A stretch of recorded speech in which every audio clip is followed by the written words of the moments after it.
सगळ्यात पहिला रिश्ता मला ऍक्च्युली पलाशचा झाला होता जेव्हा मला लग्नाला काढलं होतं. पण त्यावेळेस पप्पांनी नाही म्हटलं होतं की रायपूरचं आहे तर नाही करायचं, एवढं लांबचं आहे तर. आणि तिसऱ्या दिवशी माझं लग्न ठरलं.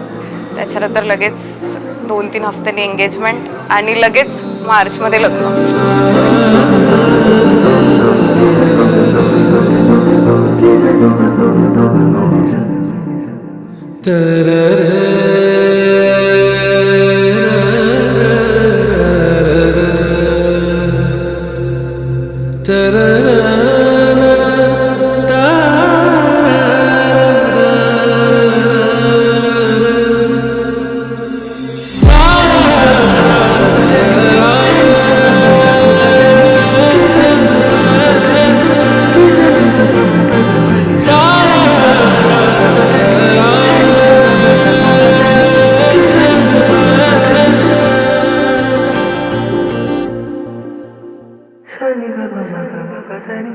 Sunny,